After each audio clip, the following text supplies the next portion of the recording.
Welcome back sa aking channel. Billionaire businessman at Pure Gold President Vincent Co hinarana ang girlfriend na si Bea Alonzo.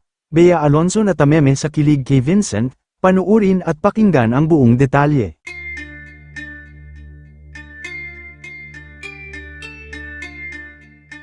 Hindi nga napigilan ng kiligin ng kapuso actress Bea Alonzo ito'y matapos siyang haranahin ng kanyang boyfriend billionaire businessman at Pure Gold President na si Vincent Co.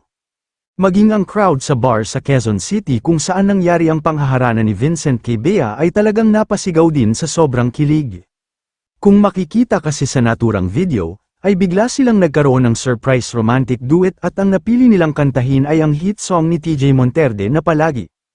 Makikita naman ang kilig ni Bea Alonzo habang kinakantahan siya ni Vincent, makikita rin na halos hindi na makasabay si Bea sa pagkanta sa kanyang boyfriend dahil sa sobrang kilig. Kaya naman napapangiti na lang si Bea habang tila hinaharana siya ng kanyang boyfriend. Ito naman ang kauna-unahang pagkakataon na nakita ng publiko na kumanta si Vincent at kinantahan nito si Bea. Kaya naman marami talaga ang kinilig, maging ang mga fans ng dalawa na nakapanood ng video ay kilig na kilig din. Ang viral video clips ay mula sa fanpage ni Bea na makikita sa Instagram.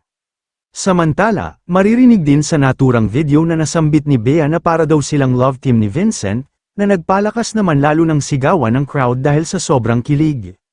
Marami naman ang nagsasabi na sobrang swerte daw ni Bea kay Vincent, dahil naging boyfriend niya ito, buti na lang daw kahit ilang beses niya itong binasted ay hindi siya nito sinukuan, at patuloy pa rin siyang niligawan. Hindi man daw kagwapuhan si Vincent, ay sobrang loyal naman. Bukod dyan ay bilyonaryo pa at business-minded pa, at kilala din ng pamilya nila hindi lang sa Pilipinas kundi pati sa ilang bansa rin kung saan may negosyo ang pamilya ni Vincent.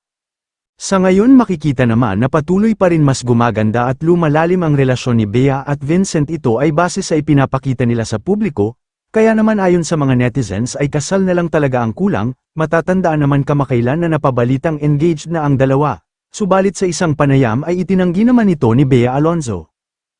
Kayo mga ka-showbiz, anong masasabi nyo sa ating showbiz topic ngayon? Kung may opinion kayo ay magkomento lang kayo sa aking comment section.